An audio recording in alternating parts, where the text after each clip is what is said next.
যারা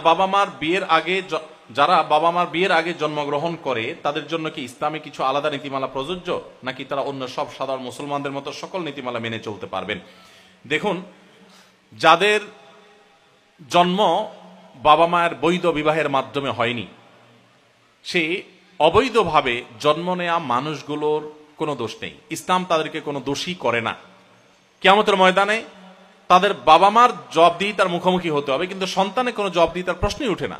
কারণ এখানে তার কোনো দায় নাই, তার কোনো অপরাধ নাই, তার কোনো গুনাহ নাই। সে অন্য 10 জন মানুষের মতো। আপনি লিখেছেন যে সে আমাদের অন্যান্য সাধারণ মুসলমানদের মতো ইসলামের সব বিধিবিধান মানতে পারবে কিনা। আমি বলবো, অন্য সাধারণ মুসলমানের মতো শুধুমাত্র বিধিবিধান মেনে চলতে পারবে তাই নয়, বরং এরকম মানুষ চাইলে আমাদের মতো অনেক বৈধ সন্তানের চাইতে আল্লাহর প্রিয় পাত্র হওয়ার সুযোগ আছে। কারণ প্রত্যেকটা মানুষকে আল্লাহ তাআলা তার কর্ম দিয়ে বিচার করবেন।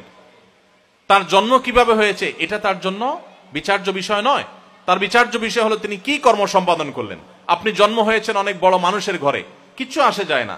নূহ আলাইহিস সালাম আল্লাহর নবী ছিলেন, তার ঘরে জন্মগ্রহণ করা তার ছেলে আল্লাহর অবাধ্য হওয়ার কারণে জাহান্নামে যাবে। লূত আলাইহিস সালামের স্ত্রী, তিনি একজন নবীর স্ত্রী ছিলেন, কিন্তু তার প্রতি ঈমান আনেন নাই, তিনি জাহান্নামে যাবেন।